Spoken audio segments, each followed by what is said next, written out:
lorsqu'on démarre d'un point A pour faire s'enchaîner des quintes justes, et qu'on démarre de ce même point A pour faire s'enchaîner des octaves, la suite de quintes et la suite d'octaves vont se rejoindre au même point, au Do. Ils ont démarré d'un Do, ils vont arriver à un Do qui se trouve cette octave, ou 12 quintes plus loin.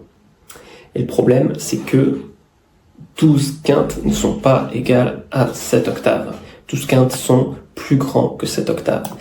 Et c'est cette problématique qui va naître lorsqu'on va vouloir moduler dans des tonalités éloignées, ou qu'on va vouloir jouer avec un même instrument. Ça va Bach, avec son orgue, il n'a pas que ça à faire de changer les tuyaux pour les réaccorder. Hein.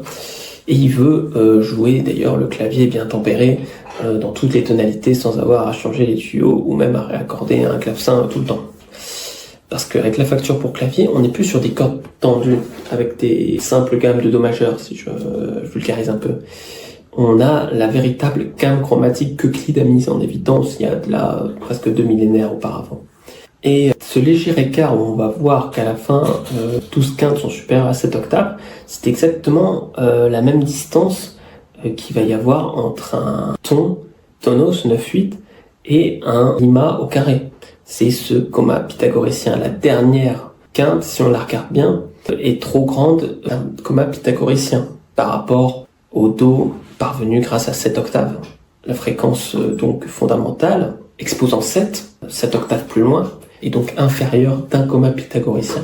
La dernière quinte, donc, pour qu'elle atterrisse parfaitement sur le Do qu'on connaît, a dû être raccourcie, et ça fait une quinte trop petite qui s'appelle la quinte du loup.